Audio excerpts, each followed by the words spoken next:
Dwight D. Eisenhower coined a phrase in his farewell address to the nation on January 17, 1961, quote, "In the councils of government, we must guard against the acquisition of unwarranted influence, whether sought or unsought, by the military-industrial complex. The potential for the disastrous rise of misplaced power exists and will persist."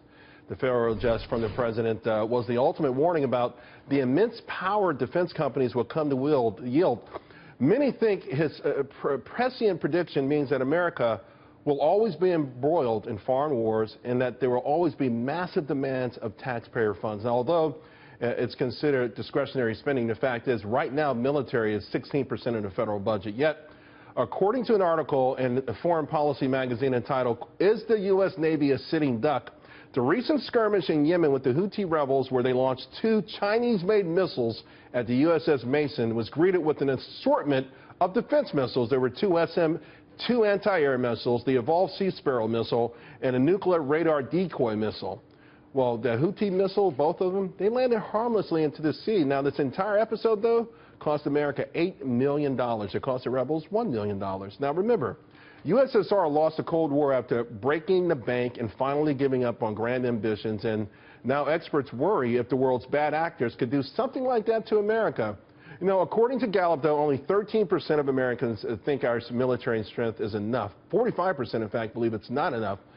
With this in mind, it should not be a surprise that 37% thinks Washington is spending too little on defense, and 32% think that D.C. is spending too much. Now, one of the things, though, that I think frustrates so many people is the disconnect between the Pentagon and the men and women who actually go into battle. I mean, think about this. Billions of dollars in unwarranted weapons are made and spent as military bases are forced to shut down, and of course our VA system is a complete disarray. Now, one thing is for sure, the money, though, it keeps rolling in, and those profits for defense companies keep piling higher and higher. For the moment, it looks like Eisenhower's warning about the power of the military-industrial complex was spot on. The big question, is it worth it? Joining me now to discuss, retired Navy Captain Chuck Nash. Captain Nash, I was startled when I read this article. $8 million on these missiles. The Houthis spent $1 million. Those missiles, of course, cheap Chinese rockets that fall into the sea. And could these guys nickel and dime us to death? Well, they could nickel dime us to death, Charles, yes, but I think the other thing that we may be looking at, too, those 802 missiles were originally designed by the Chinese. The Iranians now build them, and the Iranians are the most likely people to have supplied them to the Houthi.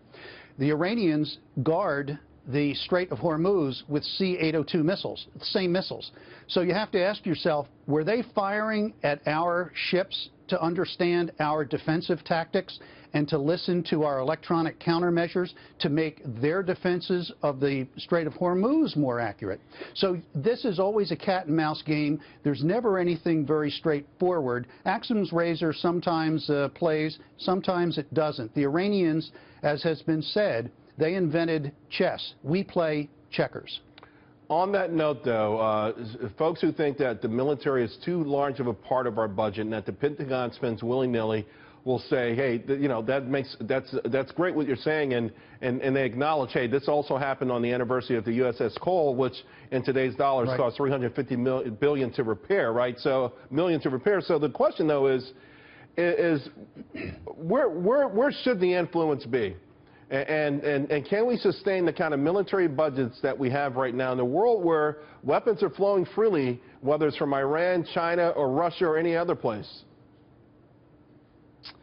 It's a tough question, Charles, because if you take a look at our major defense programs right now, you take a look at Joint Strike Fighter, the F-35, it's at least 7 years late. It's billions of dollars, tens of billions of dollars over budget.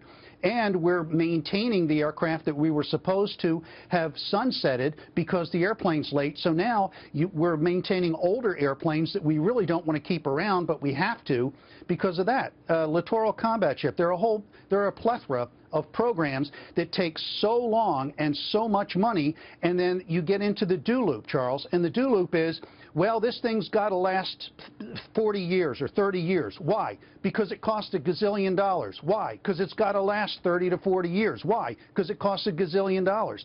And if you think about it, the 1% of our human beings, of our American service members that are out there serving, who's their constituency? Their families and some people who really look out for them. Who's the constituency for multi-billion-dollar weapon systems? Captain Nash, that's why I'm glad you were the one to talk about this. It's an important issue. I appreciate your time.